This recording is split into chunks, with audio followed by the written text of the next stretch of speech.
यह कहानी एक छोटे से गांव की है जहां एक पुराना खंडहर मौजूद था।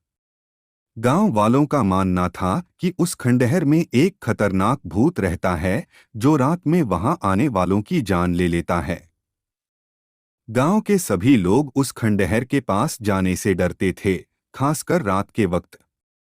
एक दिन गांव के राजू नाम के लड़के ने अपने दोस्तों को चुनौती दी कि वह रात के समय उस खंडहर में जाकर आएगा। दोस्तों ने उसे मना किया, लेकिन राजू नहीं माना। वह अकेला ही रात में खंडहर की ओर चल पड़ा। रात का समय था और चारों तरफ घना अंधेरा फैला हुआ था। खंडहर तक पहुंचते ही राजू को ठंडी हवा का झोंका महसूस हुआ। अचानक उसे किसी की धीमी हंसी सुनाई दी, जो खंडहर के अंदर से आ रही थी।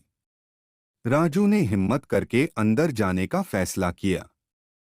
जैसे ही वह खंडहर के भीतर पहुंचा, उसे वहां एक पुराना टूटा हुआ दर्पण दिखा। दर्पण के सामने खड़े होते ही राजू ने उसमें अपनी परछाई देखी, लेकिन उसकी परछाई कुछ अजीब सी थी।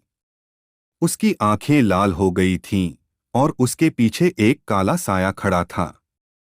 डर के मारे राजू ने दौड़कर बाहर भागने की कोशिश की, लेकिन दरवाजा अचानक बंद हो गया। तभी उसे किसी के पैरों की आहट सुनाई दी।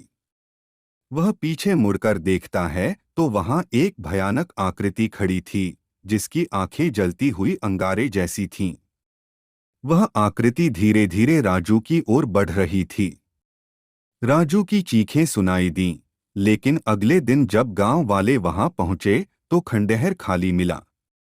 राजू का कोई पता नहीं चला। कहते हैं उस खंडहर में जो भी जाता है कभी वापस नहीं आता। समझ रहे हो ना?